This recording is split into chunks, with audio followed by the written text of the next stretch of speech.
पेश है मेरी मौत की कहानी। लेकिन घबराइए मत, असल में ये एक मजेदार कहानी है। और सच कहूं तो ये मेरी कहानी है ही नहीं, ये एक लड़की की कहानी है जिसका नाम है रपुंज़ल। और इसकी शुरुआत होती है सूरज से।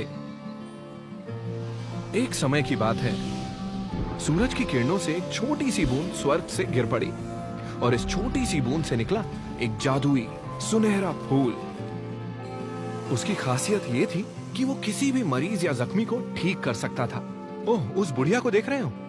उसे याद रखना, वो इस कहानी का बहुत खास हिस्सा है।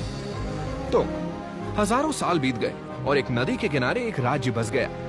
उस राज्य के महाराज और महारानी को सारी प्रजा बहुत चाहती थी और महारानी वो मां बनने वाली थी, लेकिन बेचारी बीमार पड़ गई, बहुत ही बीमार।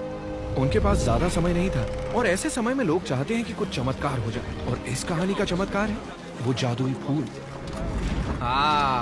मैंने कहा था ना वो बुढ़िया वापस आएगी।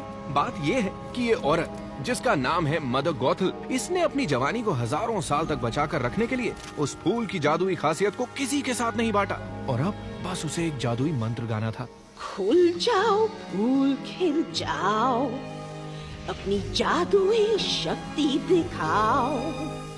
बीत गए जो पल उन्हें वापस ले आओ, वापस ले आओ। समझ गए ना? फूल को मंत्र सुनाती और जवान हो जाती। डर लगा?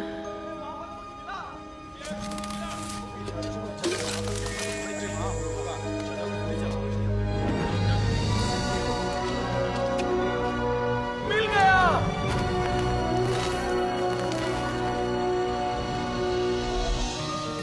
उस सुनहरे फूल के जादू ने महारानी को ठीक कर दिया और जन्मी एक सुंदर सी बेटी, एक राजकुमारी जिसके रेशमी सुनहरे बाल थे।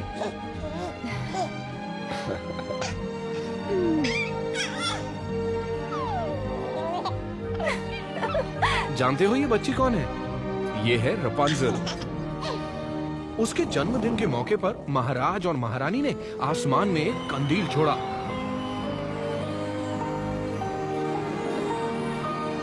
और उस पल तक सब कुछ एकदम सही था,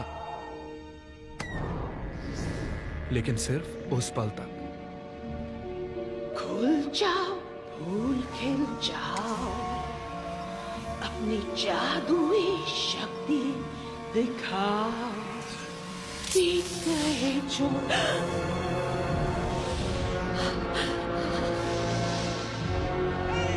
गॉथल महल में घुस आई, बच्ची को चुराकर निकल पड़ी और गायब।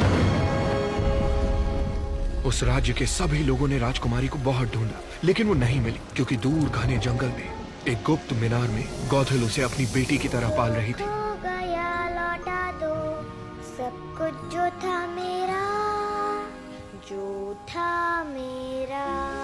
गॉथल को एक नया जादुई फूल मिल गया था, जिसे इस बार हर हाल में उसे दुनिया से छिपा कर रखना था। मैं बाहर क्यों नहीं जा सकती? बाहर की दुनिया बहुत ही खतरनाक है, जहाँ लोग सिर्फ अपने ही बारे में सोचते हैं।